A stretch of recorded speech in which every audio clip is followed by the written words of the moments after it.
Vamos ficar em pé, vamos abrir a Bíblia, 2 Crônicas 7:14. Segundo livro das Crônicas, capítulo 7, versículo 14, um dos textos mais conhecidos da Bíblia, talvez eu creio a maior parte aqui o conheça de cor. Eu vou projetar o texto em tela, para quem não tem, ou para que possamos lê-lo em uníssono.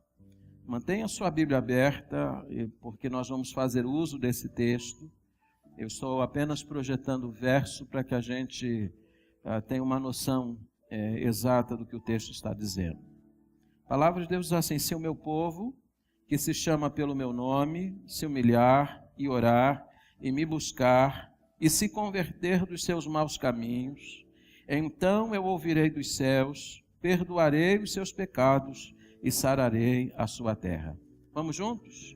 Se o meu povo, que se chama pelo meu nome, se humilhar e orar e me buscar e se converter dos seus maus caminhos, então eu ouvirei dos céus, perdoarei os seus pecados e sararei a sua terra. 4 condições indispensáveis. Nós estamos lançando hoje a campanha de missões nacionais. E eu ia pregar dentro da ideia da campanha e trabalhando a questão das ofertas. Mas eu senti em meu coração, ouvi a voz de Deus falando comigo, de que eu deveria começar exatamente por esse texto, porque de pouca valia vai haver as ofertas, se alguma coisa não acontecer primeiramente entre nós. E uma das condições para que Deus sare a terra é que o povo de Deus acerte a relação com Ele. Vamos orar juntos nessa hora. Pedimos agora, Senhor, que o Teu Espírito Santo ilumine esta palavra e aplique esta palavra ao nosso coração. Que Teu nome seja honrado e glorificado mais uma vez dentro deste culto. Obrigado por tudo aquilo que vimos e ouvimos. Mas agora suplicamos, ó Deus, pelo momento da exposição da Tua palavra, que todo ruído, que toda interferência, ela cesse para que possamos ouvir a Tua voz. É a oração que eu faço em nome de Jesus, o Teu Filho. Amém e amém. Tome assento, por favor. 4 condições indispensáveis. E elas estão plenamente identificadas neste verso da Bíblia. Obviamente, para entendermos o que está no verso 14, a gente precisa olhar para o contexto em que este verso está inserido. Aquele templo majestoso, magnífico, o templo de Jerusalém, acabara de ser edificado e agora estava sendo consagrado. Deus se manifestou de uma forma portentosa naquele dia. A Bíblia diz que o templo se encheu da glória de Deus. E a glória de Deus encheu aquele lugar de tal forma que nem os sacerdotes podiam entrar no templo. Mas é interessante, diz a Bíblia, que depois que Salomão orou, entregando aquele templo, dedicando aquele templo, a Bíblia diz que caiu fogo do céu, consumiu o holocausto e os sacrifícios.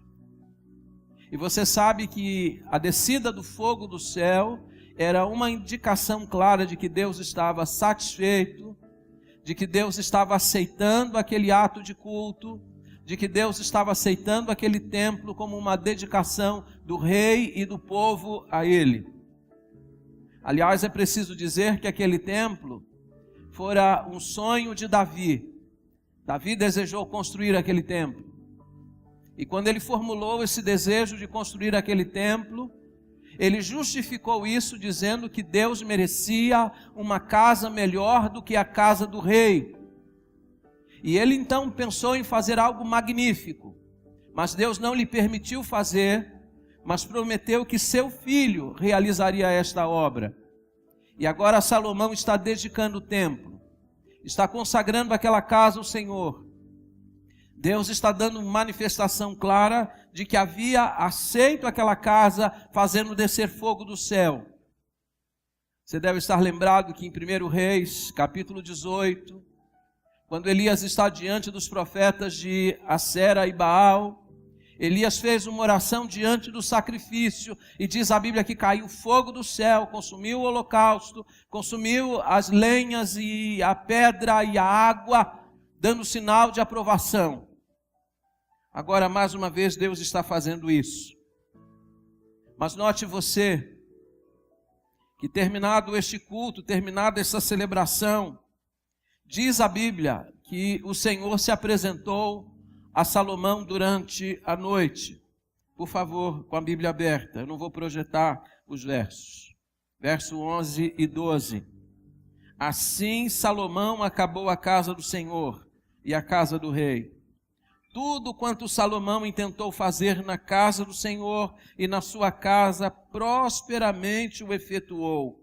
De noite apareceu o Senhor a Salomão e lhe disse: ouvi a tua oração e escolhi para mim este lugar para a casa do sacrifício. Naquela mesma noite, Deus se apresentou a Salomão. Este fora o segundo encontro de Deus com Salomão.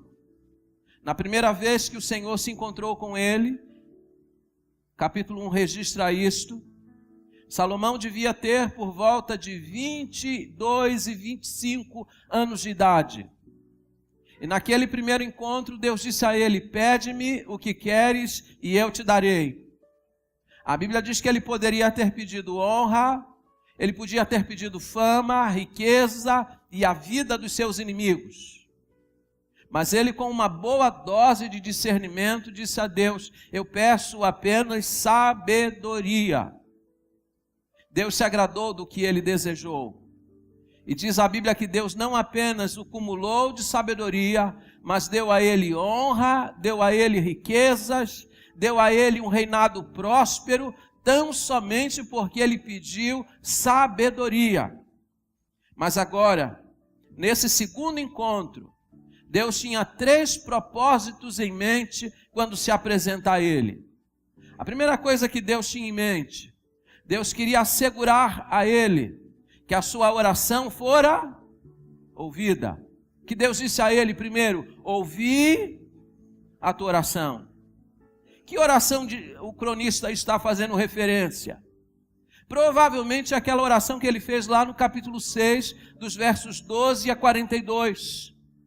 Aliás, se você atentar para esta oração, você vai ver que Salomão teve todo o cuidado de calcar sua oração na graça e na misericórdia.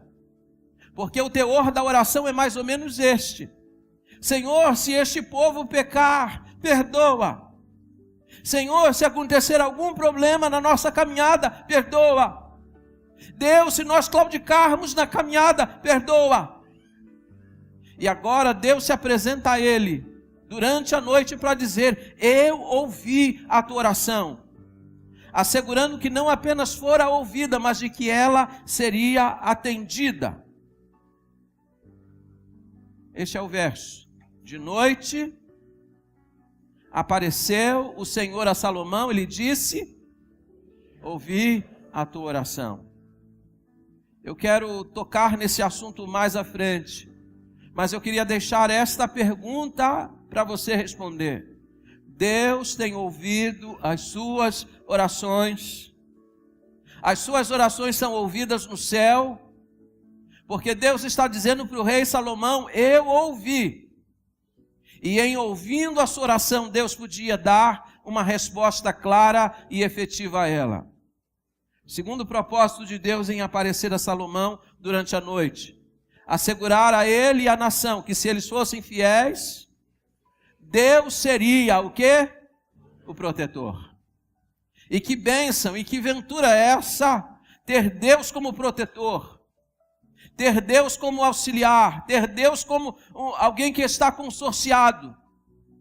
Deus está assegurando: eu ouvi a tua oração, eu escolhi esta casa como uma casa onde eu vou habitar, e a oração que se fizer neste lugar, eu vou ouvir.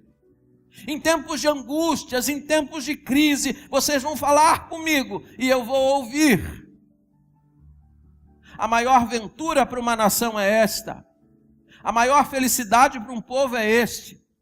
Não à toa diz o Salmo 33, 12, que bem-aventurado e feliz é a nação cujo Deus é o Senhor. A esperança para a nação brasileira não é outra senão o Senhor. Mas Deus tinha um propósito quando fala com Salomão durante a noite, de assegurar não apenas uma bênção coletiva, mas também uma bênção individual. Porque se a nação fosse fiel, Deus seria aquele que a protegeria. Mas se Salomão também fosse fiel, ele receberia de Deus uma bênção.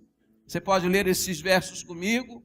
Quanto a ti, se andares diante de mim, como andou Davi teu pai, e fizeres segundo tudo que te ordenei, e guardares os meus estatutos e os meus juízos, também confirmarei o segundo. Não te faltará sucessor que domine em Israel. Era muito simples o que Deus estava falando. Enquanto você andar em fidelidade, eu vou confirmar o teu trono, eu vou abençoar o teu reinado. E você sabe que Deus cumpriu cabalmente esta palavra, porque Deus cumpre a palavra que diz. O reinado de Salomão foi o reinado mais próspero de toda a história de Israel, enquanto andou na presença do Senhor. Deus só tem compromisso com quem tem compromisso com Ele. Terceiro propósito de Deus em manifestar-se a Salomão naquela noite: assegurar que se ele e a nação fossem infiéis, eles receberiam a devida retribuição. Deus encheu aquela casa da sua presença. Deus derramou fogo do céu dizendo: eu aceito essa casa. Deus estava dizendo que estava ouvindo a oração, que tinha escolhido aquela casa, de que amava aquele povo e assegurava que cuidaria deles na fidelidade. Mas é interessante que este mesmo Deus, que abençoou aquele povo e que deu sinais de aceitação, este mesmo Deus vai dizer a esta nação que na infidelidade haveria retribuição. E sabe o que aconteceu? Eles foram arrancados da sua terra e aquele magnífico e portentoso templo foi destruído e se transformou em provérbio e motivo de escárnio nas nações à volta. O compromisso de Deus é primeiro consigo próprio, é com a sua santidade, é com a sua palavra.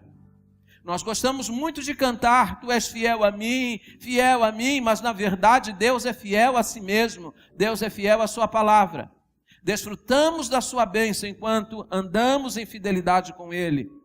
E agora veja que pena, um rei tão sábio quanto Salomão, e que desfrutou das bênçãos de Deus no seu reinado, no final de sua vida, de forma deslocada, ouviu a voz de suas mulheres e se afastou de Deus, razão pela qual Deus destruiu o seu reinado, que poderia ter sido ainda mais longevo.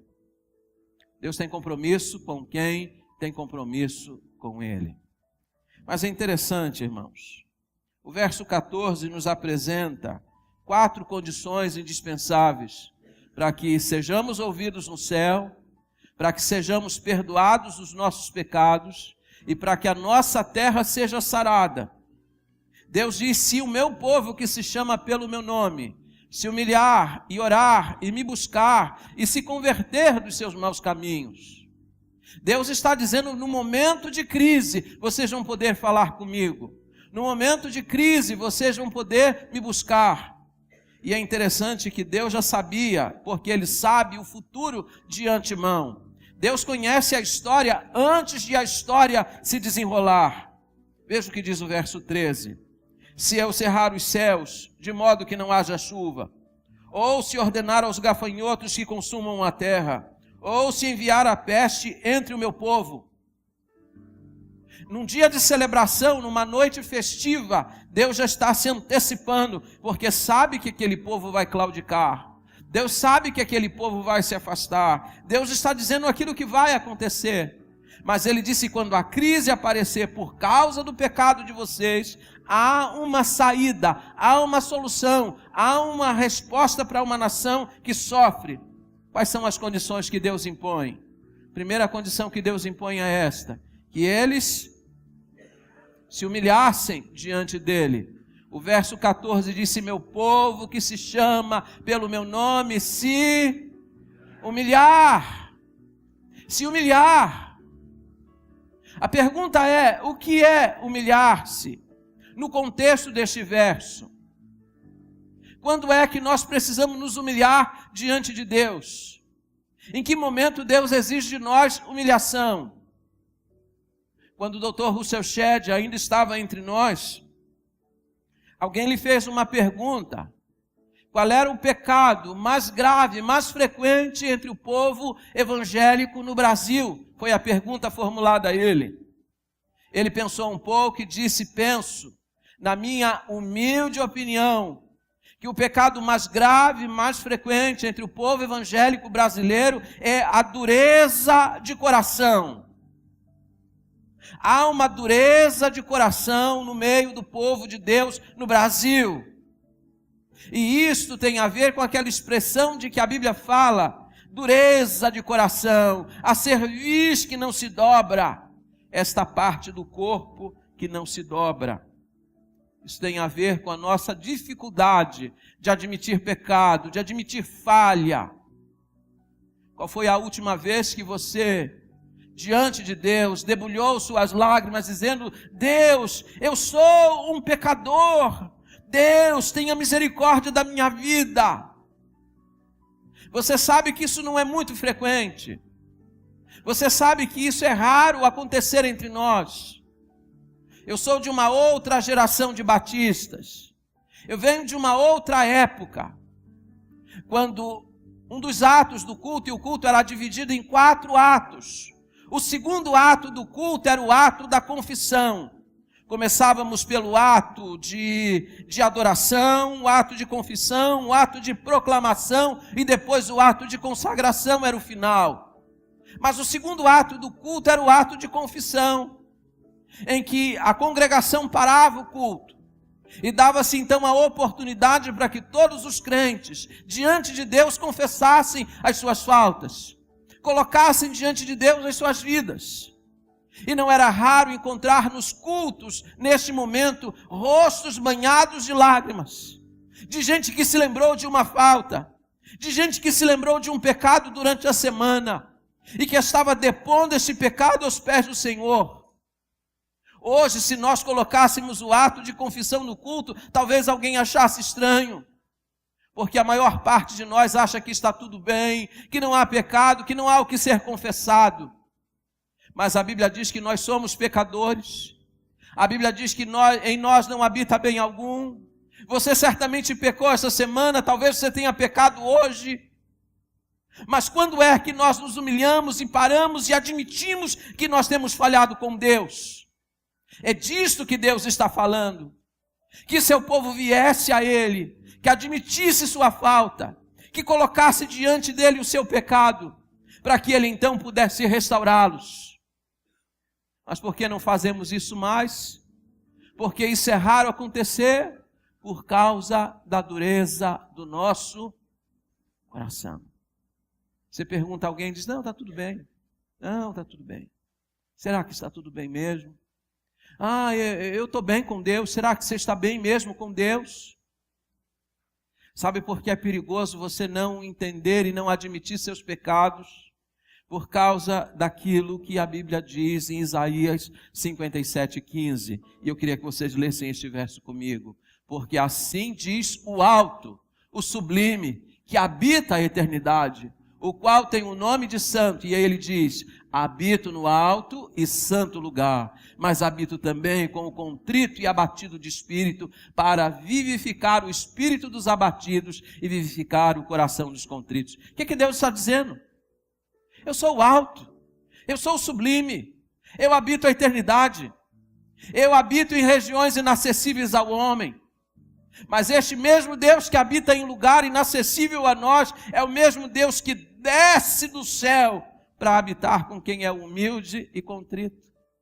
Quando você é humilde diante do Senhor, Deus desce da sua alta morada para habitar contigo. Se meu povo, que se chama pelo meu nome, se humilhar. Nós temos facilidade para admitir as nossas faltas, as nossas fraquezas, para colocar diante de Deus o nosso pecado. Ou acaso o nosso coração anda tão endurecido que nem pecado mais a gente admite ter? Segunda condição que Deus impõe neste texto, para que Ele ouça a nossa oração, para que Ele perdoe o nosso pecado e para que Ele sare a nossa terra, que o buscassem em oração. Verso 14 ainda diz: se meu povo, que se chama pelo meu nome, se humilhar e orar. Está aqui uma condição clara de Deus, a oração. Interessante que nós somos o povo que mais conhece sobre oração. Nós somos capazes de discernir e de explicar a doutrina da oração. Nós somos capazes de ficar embevecidos diante do exemplo de Moody, de Finney, de Spurgeon, de Lutero, de Savonarola, que eram homens de oração. Nós sabemos tudo. E muitas vezes, quando encontramos alguém em crise, dizemos: ore, Deus pode resolver, ore. Nós sabemos os segredos da oração. Nosso grande problema é que nós já não oramos como deveríamos orar. Eu tenho andado pelo Brasil, eu tenho andado por muitos lugares, eu conheço a realidade batista em muitos lugares. E eu posso garantir a vocês que 80% das nossas igrejas, a reunião de oração está por um fio. Os cultos de oração estão morrendo, porque este povo que sabe tudo sobre oração, pouco ora. Não ora no templo, não ora nas casas. Há crentes que passam dias e semanas sem orar. A pergunta é: pode haver um crente autêntico e genuíno que não ore? Spurgeon, em seus dias, dizia: reunião de oração deveria se chamar reunião dos remanescentes, porque são poucos os que a frequentam. Ele dizia isso há quase 100 anos atrás. O que ele diria hoje se ele viesse às nossas igrejas? O que ele diria se ele viesse às nossas reuniões de oração? Meus irmãos, o diabo tem nos distraído. O diabo tem nos distraído. Porque se você chama alguém para um churrasco, aparece um monte de gente. Se você chama alguém para tomar guaraná, comer biscoito, aparece um monte de gente. Para atividade de lazer não falta aderentes. Mas venha ao culto de oração e você vai ver o que acontece. Chama o povo para orar. Irmãos, nós precisamos resgatar este fato. Deus colocou no meu coração para dizer a vocês esta manhã: levantar a oferta é importante, ela é necessária. Mas Deus não vai transformar esta nação a menos que este povo ore. Porque a oração é o meio pelo qual Deus age. John Wesley dizia: Deus não faz nada a não ser por meio da oração. Deus precisa levantar no meio desta igreja, no meio desta geração, homens como John Knox.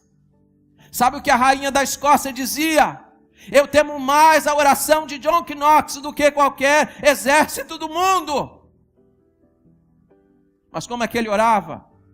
Ele passava dias orando. Algumas vezes sua esposa ia ao seu gabinete chamá-lo para comer, e ele dizia: como que eu posso comer se a minha nação está em trevas?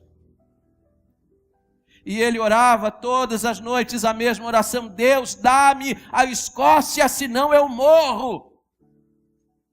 E Deus fez um milagre por meio da sua pregação e da sua oração.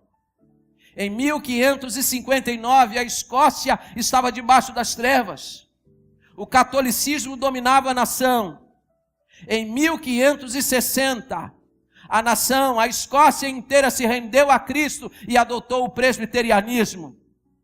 Sabe o que aconteceu? Em apenas um ano, Em apenas um ano, Deus mudou o curso daquela nação, porque havia alguém orando. Se o meu povo, que se chama pelo meu nome, se humilhar e orar. Mas você vai dizer, pastor, isso aconteceu porque foi em 1559, isso não aconteceria agora. Então deixa eu lhes dar um exemplo recente. Aquilo que aconteceu há pouco na Romênia, quando Nicolae Ceausescu estava dominando a nação com poder totalitário, perseguindo as igrejas, fechando as igrejas. E uma pequenina igreja de 100 membros, uma igreja batista, resolveu marcar uma reunião de oração. E eles oraram por uma semana, 10 dias, precisamente. 10 dias depois, Nicolae Ceausescu caiu. Todo o regime caiu. Deus está fazendo uma obra extraordinária na Romênia hoje, porque crentes se levantaram para orar.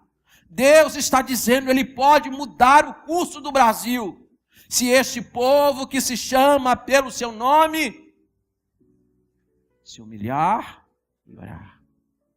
Deixa eu olhar rapidamente com os irmãos, para o início deste verso. Se o meu povo que se chama pelo meu nome. Note duas coisas neste verso. Primeiro, este povo tem dono, porque Deus disse, é meu povo. E este povo tem por quem clamar. Se o meu povo que se chama pelo meu nome. Quem é que chama pelo nome de Deus? Os ministros do STF? Quem é que chama pelo nome de Deus? Os membros do Congresso Nacional? A Bíblia diz que Deus sara a nação quando o povo que o conhece, que é dele, chama pelo seu nome. Nós somos o povo de Deus, irmãos. Sabe o que a Bíblia está dizendo? A solução para a nação passa por dentro da igreja.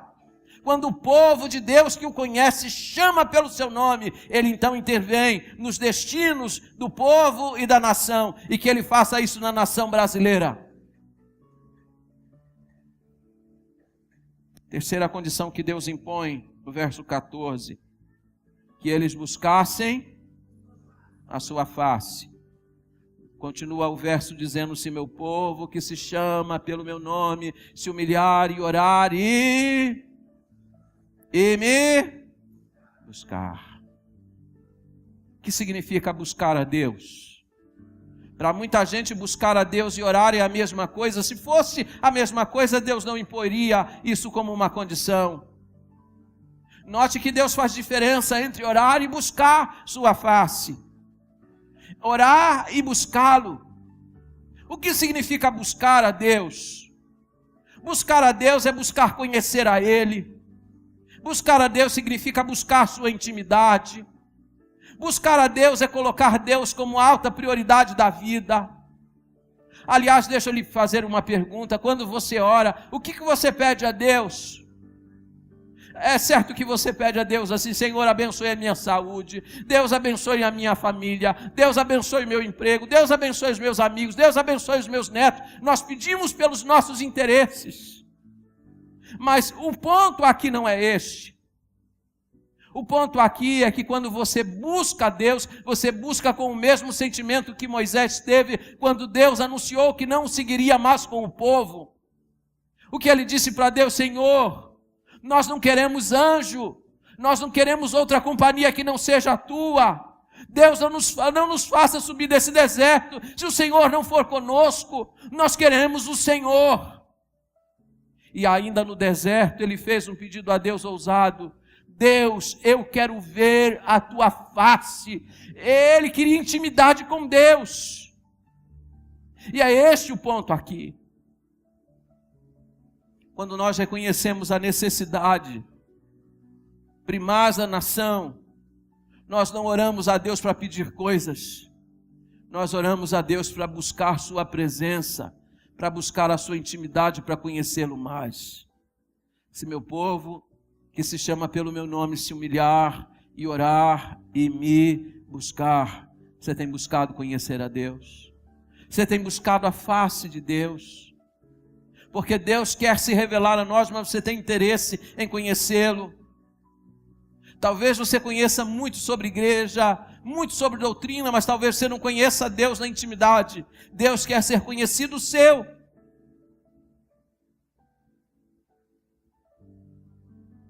Salmo 105:4 diz assim, vamos juntos? Buscai o Senhor, buscai a sua face, busque continuamente a face de Deus. Deus ainda não se revelou a mim, insista com Ele. Deus não se revelou a mim, insista com Ele. Ele vai se revelar a você. Você vai conhecê-lo, porque Ele quer ser conhecido seu.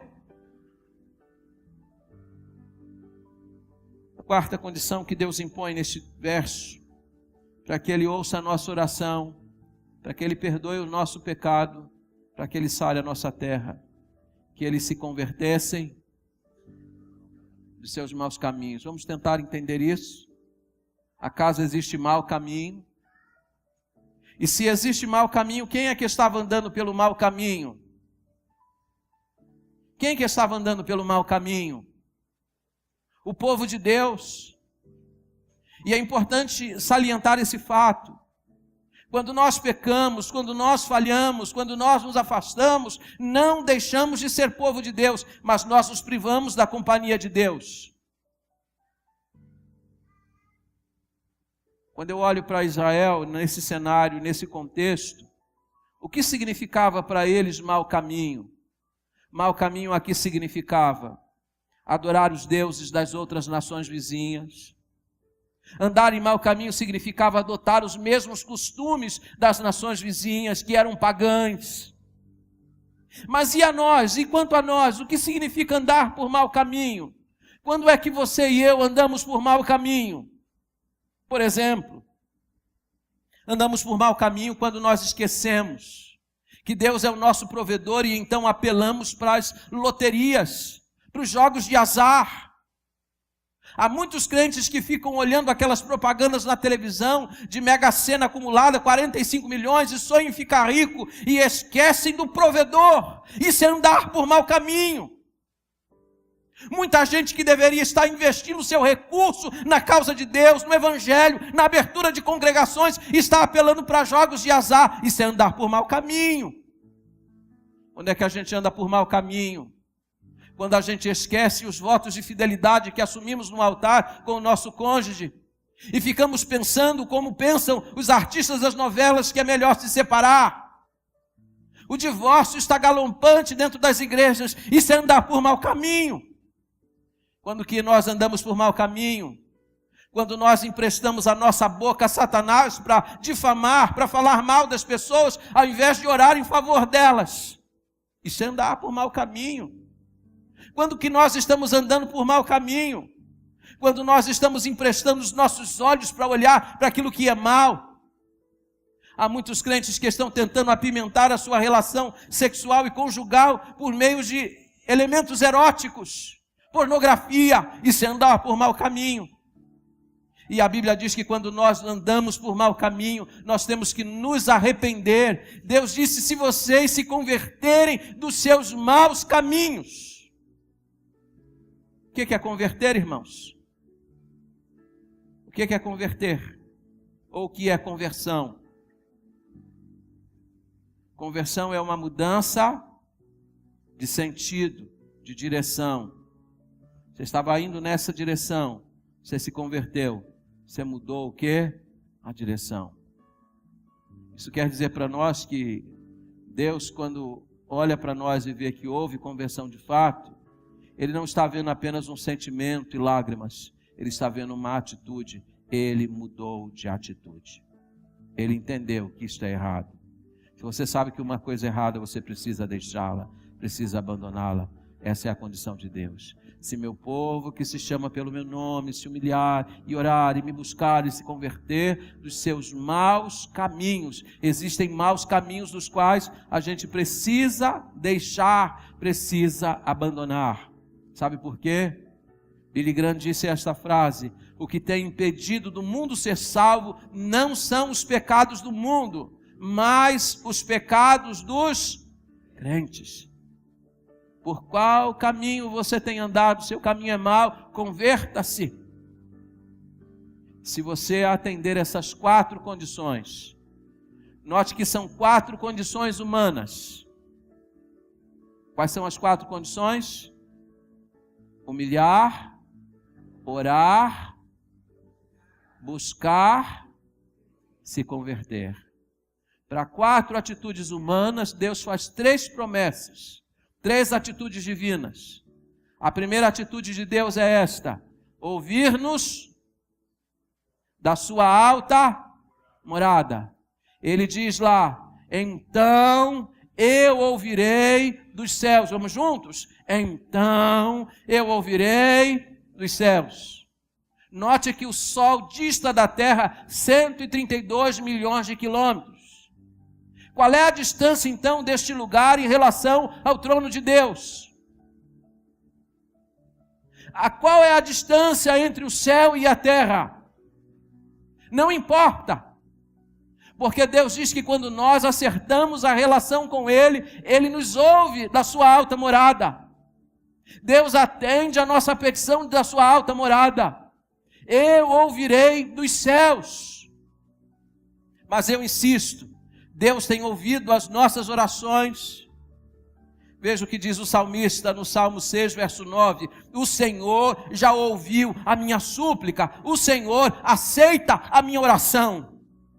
O Senhor tem ouvido as suas súplicas. O Senhor aceita a sua oração. Porque no Salmo 66, 18, o salmista também disse: se eu tivesse atendido a iniquidade do meu coração, o Senhor não me teria ouvido. Quando há iniquidade no nosso coração, o céu se fecha, Deus não ouve. Isaías 59, 1 e 2, eis que a mão do Senhor não está encolhida para que não possa salvar, nem surdo seu ouvido para que não possa ouvir, ou para não poder ouvir, mas as vossas iniquidades fazem separação entre vós e o vosso Deus, para que não vos ouça. Um casal viajou para um chalé. Eles iam passar alguns dias lá. Chegaram no chalé, abriram as torneiras e a água não descia. Ele subiu, olhou a caixa d'água e a caixa d'água estava cheia, mas a água não chegava lá embaixo. Chamaram uma pessoa, um profissional, para ver qual era o problema. Depois de algum tempo, checando a tubulação, ele descobriu o problema.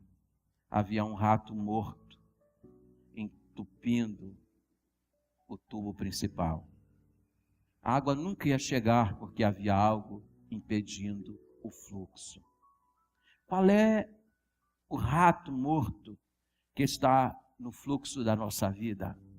Qual é o pecado que a gente precisa colocar diante do Senhor para que Deus volte a ouvir as nossas orações, para que as nossas orações sejam agradáveis ao Senhor?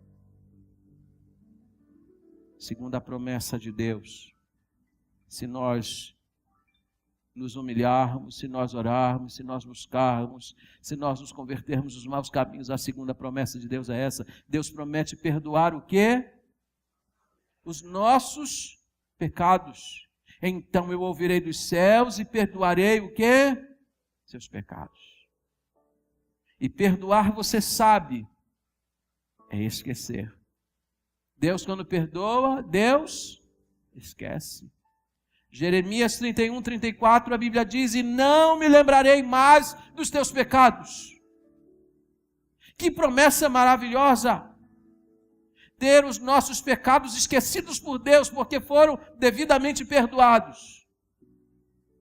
Dwight Moody disse que Deus tomou os seus pecados, lançou-os nas profundezas dos mares, e sobre o mar ele colocou uma placa: é proibido pescar. Deus lança o pecado no esquecimento, quando nós acertamos a relação com Ele. Terceira promessa de Deus. Deus promete sarar a nossa terra. Então eu ouvirei dos céus. Volta lá para mim, por favor, último slide. O último slide, por favor. Então eu ouvirei dos céus, perdoarei os seus pecados e sararei a sua terra. A terra brasileira precisa de cura. Essa nação está enferma. Deus diz que pode sará-la. No caso específico de Israel, em que implicava a cura?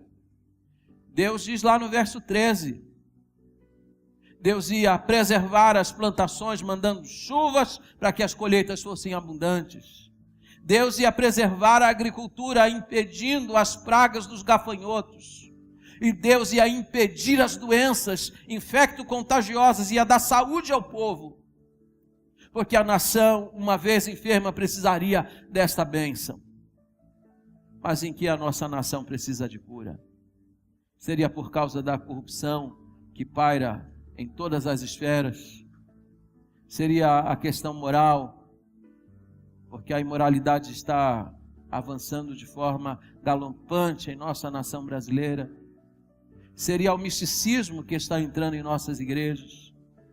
Há uma gama de coisas, irmãos. Não há dúvida de que a nação brasileira precisa de cura. E a Bíblia diz que há alguém que pode curá-la. A esperança para o Brasil não está no mês de outubro próximo, não está no próximo pleito eleitoral, irmãos. A esperança para o Brasil está numa pessoa, e essa pessoa é o Senhor. E Ele diz que isto vai depender de nós. Se acertarmos a relação com Ele, Ele sara a nossa terra. Isso pode acontecer já. Mas nós somos um povo que ora, que se humilha, que busca a face, que se converte dos maus caminhos.